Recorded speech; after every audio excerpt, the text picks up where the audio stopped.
నెల రోజుల ఉత్కంఠకు మరికొద్ది గంటల్లో తెరపడనుంది. రాష్ట్రంలోనే అతిపెద్ద మున్సిపల్ కార్పొరేషన్ విశాఖపై ఆధిపత్యం ఎవరిదో తేలిపోనుంది.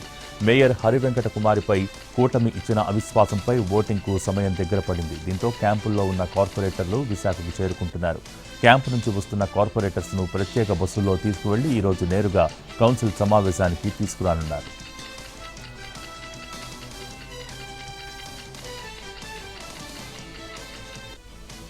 ఏపీ లిక్కర్ స్కామ్లో ఎంపీ మిథున్ రెడ్డి ఇవాళ సిట్ విచారణకు హాజరు కానున్నారు. విచారణకు హాజరు కావాలని మిథున్ రెడ్డికి సిట్ నోటీసులు ఇవ్వగా ఆయన హైకోర్టులో సవాల్ చేశారు. సిట్ విచారణకు వెళ్లే సమయంలో న్యాయవాదిని అనుమతించాలని, స్టేట్మెంట్ ఇచ్చేటప్పుడు ఆడియో, వీడియో రికార్డ్ చేసేలా ఆదేశాలు ఇవ్వాలని కోరారు. న్యాయవాదితో విచారణకు వెళ్లేందుకు కోర్టు అనుమతిచ్చింది. అయితే స్టేట్మెంట్ రికార్డ్ చేసే ప్రాసెస్లో జోక్యం చేసుకోవద్దని ఆదేశాలిచ్చింది.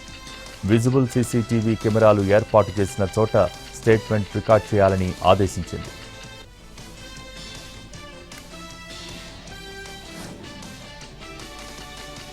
సీఎం రేవంత్ రెడ్డి జపాన్ పర్యటన 3వ రోజు విజయవంతంగా సాగింది. టోక్యోలో జపాన్ పారిశ్రామికవేత్తలతో భేటీ అయ్యారు సీఎం. తెలంగాణలో భారీ పెట్టుబడులు పెట్టేందుకు పారిశ్రామికవేత్తలు ముందుకొచ్చారు. ఎన్టీటీ డేటా, నైసా సంయుక్తంగా 10,500 కోట్ల పెట్టుబడులు పెట్టేందుకు సీఎం సమక్షంలో ఒప్పందం కుదిరింది. హైదరాబాద్లో ఏఐ డేటా సెంటర్ క్లస్టర్ ఏర్పాటుకు ఎంఓయూ కుదిరింది. 400 మెగావాట్ల సామర్థ్యం గల ఏఐ డేటా సెంటర్ క్లస్టర్ ఏర్పాటు చేయనున్నారు. అలాగే రుద్రారంలో తోషిబా కొత్త ఫ్యాక్టరీ కోసం 562 కోట్ల పెట్టుబడుల అగ్రిమెంట్ జరిగింది. అత్యాధునిక టెక్నాలజీని ఉపయోగించే ఈ కొత్త ఫ్యాక్టరీ విద్యుత్ రంగంలో పెరుగుతున్న డిమాండ్ను తీర్చడంతో పాటు ఉద్యోగ అవకాశాలను కల్పించనుంది.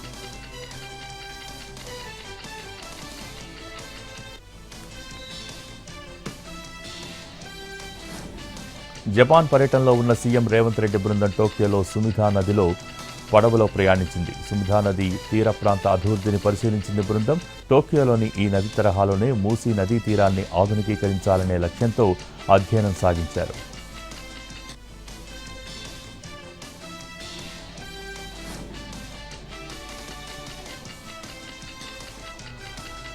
ఏపీలో కూటమి ప్రభుత్వం అధికారంలోకి వచ్చాక స్వచ్ఛ ఆంధ్ర కార్యక్రమం జోరుగా కొనసాగుతోంది. ప్రతి నెల 3వ శనివారం రోజున రాష్ట్ర వ్యాప్తంగా స్వచ్ఛాంధ్ర కార్యక్రమం నిర్వహిస్తున్నారు. అందుకోసం వివిధ థీమ్లను అనుసరిస్తున్నారు. ఏప్రిల్ థీమ్ను తాజాగా ముఖ్యమంత్రి చంద్రబాబు సోషల్ మీడియా ద్వారా ప్రకటించారు. ఈసారి ఈ వ్యర్థాల సేకరణ, వాటిని సురక్షిత పద్ధతుల్లో రీసైకిల్ చేయటం అనే థీమ్ను ఎంచుకోవడం జరిగిందన్నారు ముఖ్యమంత్రి చంద్రబాబు. ఎందుకంటే చెత్త నుంచి సంపద సృష్టించడం ద్వారా సర్క్యులర్ ఎకానమీ సాధ్యం అవుతుందని అన్నారాయన. రెడ్యూస్, రీయూజ్, రీసైకిల్ అనేది వ్యర్థాల సేకరణ కేంద్రాల నినాదం కావాలని పిలుపునిచ్చారు. ఈ కార్యక్రమంలో ప్రజలంతా స్వచ్ఛందంగా పాల్గొనాలని కోరారు.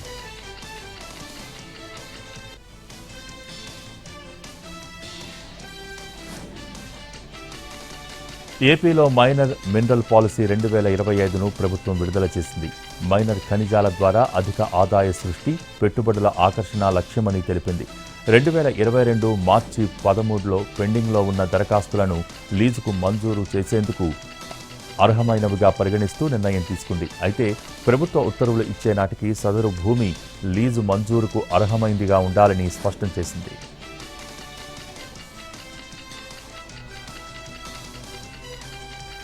ఏపీలో ప్రధాని మోడీ పర్యటన ఏర్పాట్ల కోసం ఆర్గనైజింగ్ కమిటీని ఏర్పాటు చేసింది ప్రభుత్వం. మంత్రులు లోకేష్, నారాయణ, పయ్యావుల కేశవ్, నాదెండ్ల మనోహర్, కొల్లు రవీంద్ర, సత్యకుమార్తో కమిటీ వేసింది. ప్రధాని పర్యటన ఏర్పాట్లపై ఇతర శాఖలతో సమన్వయం చేసుకుని నిర్ణయాలు తీసుకోనుంది కమిటీ. ఇప్పటికే ప్రధాని పర్యటన కోసం నోడల్ ఆఫీసర్గా వీరపాండ్యన్ను నియమించింది ప్రభుత్వం. మే 2న ఏపీలో పర్యటించనున్నారు ప్రధాని మోడీ. రాజధాని అమరావతి పునర్నిర్మాణ పనులను ప్రారంభించనున్నారు.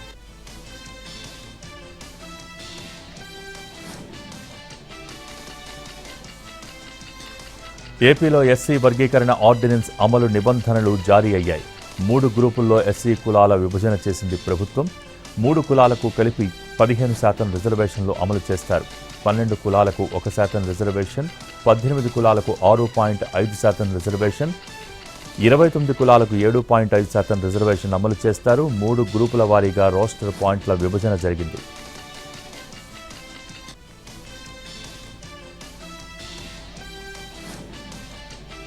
ఏపీ లిక్కర్ స్కామ్పై 3 గంటల పాటు విజయసాయిరెడ్డిని ప్రశ్నించింది సిట్. ఈ కేసులో సూత్రధారి రాజ్ కసిరెడ్డి అని సిట్ అధికారులు తెలిపారు విజయసాయిరెడ్డి.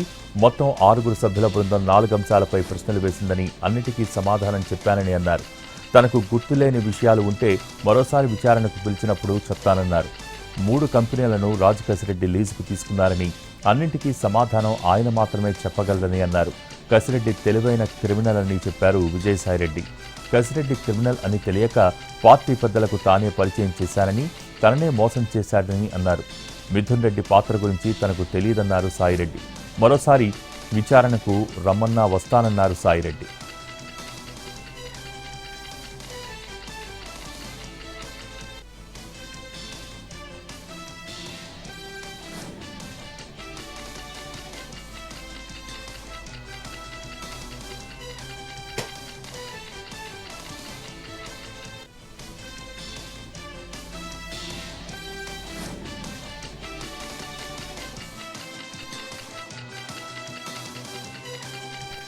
ప్రపంచంలోనే అతిపెద్దదైన ఇంటిగ్రేటెడ్ రెన్యూవబుల్ ఎనర్జీ స్టోరేజ్ ప్రాజెక్టును పిన్నాపురంలో ఏర్పాటు చేయడం గర్వంగా ఉందన్నారు కేంద్ర మంత్రి ప్రహ్లాద్ జోషి.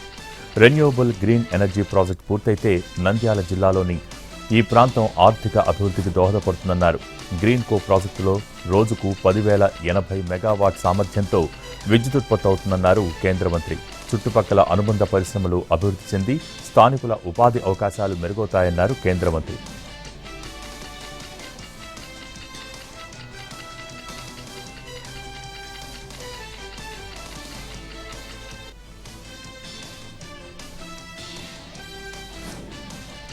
రెండు నెలల్లో ఎస్ఎల్బీసీ అవుట్లెట్ వైపు సొరంగం పనులు ప్రారంభం కానున్నాయి. అమెరికా నుంచి టీబీఎం మిషన్ బేరింగ్ అవుట్లెట్కు చేరటంతో త్వరలో పనులు ప్రారంభం కానున్నాయి. 2023 జనవరి 29న బేరింగ్ చెడిపోవడంతో ఎస్ఎల్బీసీ సొరంగం పనులు నిలిచిపోయాయి. సొరంగం పనులు పూర్తి చేసేందుకు రాష్ట్ర ప్రభుత్వం అమెరికాలోని రాబిన్ సంస్థ నుంచి బేరింగ్ కొనుగోలు చేసింది. చెన్నై పోర్టు నుంచి ఎస్ఎల్బీసీ టన్నెల్కు టీబీఎం బేరింగ్ అర్ధరాత్రి చేరుకుంది.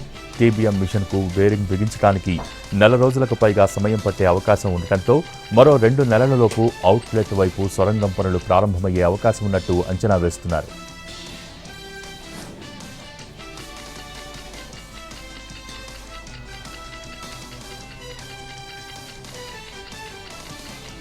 ఎస్వీ గోశాల వ్యవహారంలో టీటీడీ మాజీ చైర్మన్ భూమన కరుణాకర్ రెడ్డిపై కేసు నమోదైంది. టీటీడీ సభ్యుడు భానుప్రకాష్ రెడ్డి ఫిర్యాదుతో కేసు నమోదు చేశారు. టీటీడీ గోశాలపై అసత్య ఆరోపణలు చేశారని, భక్తుల మనోభావాలను దెబ్బతీశారంటూ భూమనపై ఫిర్యాదు చేశారాయన.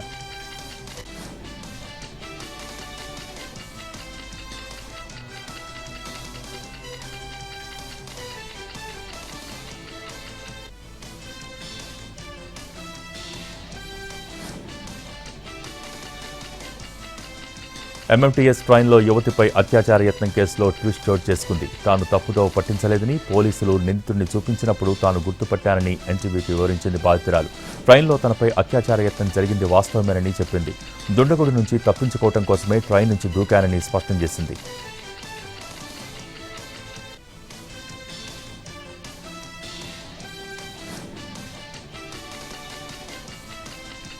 తూర్పుగోదావరి జిల్లా గంటవారిగూడెంలో పెట్రోల్ బంకులో అవకతవకలు ఉద్రిక్తతకు దారితీశాయి. లామ్ పెట్రోల్ బంకులో అవకతవకలు జరుగుతున్నాయని వాహనదారులు బంకు సిబ్బందిని నిలదీశారు. ఒక దశలో వాహనదారులు బంక్ సిబ్బందికి మధ్య ఘర్షణ తలెత్తడంతో పోలీసులు రంగప్రవేశం చేశారు. ఇరు వర్గాలను చెదరగొట్టారు. వాహనదారులకు న్యాయం జరిగేలా చర్యలు తీసుకుంటామని పోలీసులు హామీ ఇవ్వడంతో ఆందోళన విరమించారు.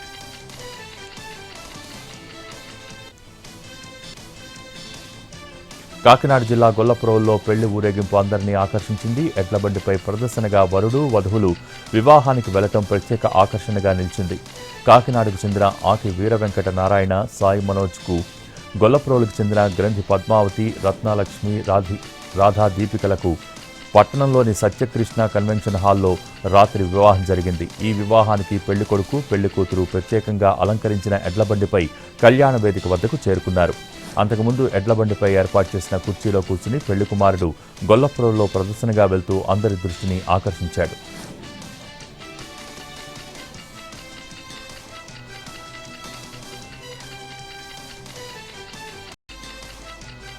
ముర్షిదాబాద్లో వక్ఫ్ బిల్లుకు వ్యతిరేకంగా జరిగిన అల్లర్లపై హైకోర్టుకు బెంగాల్ ప్రభుత్వం నివేదికను సమర్పించింది. సుమారు 8,000 నుంచి 10,000 మంది ర్యాలీ చేపట్టడంతో పరిస్థితి అదుపు తప్పిందని వివరించింది. పోలీసుల నుంచి పిస్టల్ లాక్కుని వారిపై దాడి చేసినట్టు తెలిపింది.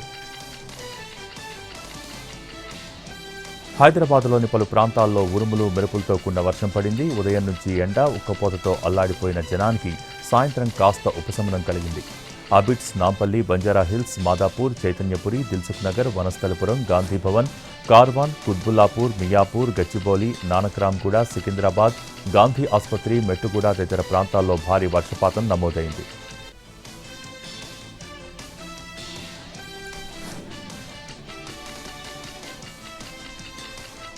హైదరాబాద్ అబిడ్స్ పరిధిలో భారీ క్రేన్ కూలిపోయింది. అబిడ్స్లోని రామకృష్ణ థియేటర్ ఎదురుగా భవన నిర్మాణం జరుగుతోంది. నిర్మాణ పనుల్లో ఉన్న అతిపెద్ద క్రేన్ ఒక్కసారిగా కూలింది. ఈ ఘటనలో పలు వాహనాలు ధ్వంసమయ్యాయి.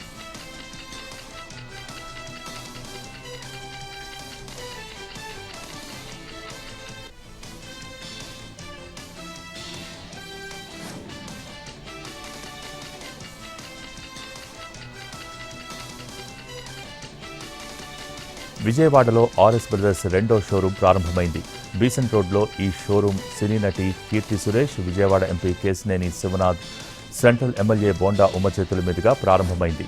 రానున్న పెళ్లి సంబరాలకు ఆహ్లాదకరమైన కొత్త కలెక్షన్స్ను సిద్ధం చేసింది. ఇందులో మహిళలు, పురుషులు, పిల్లల కోసం ప్రత్యేకంగా రూపొందించిన అద్భుతమైన వివాహ కలెక్షన్స్లో అన్ని రకాల వస్త్ర శ్రేణులు షాపింగ్ ప్రియుల్ని తప్పక అల్లిస్తాయని అంది ఆర్ఎస్ బ్రదర్స్ యాజమాన్యం.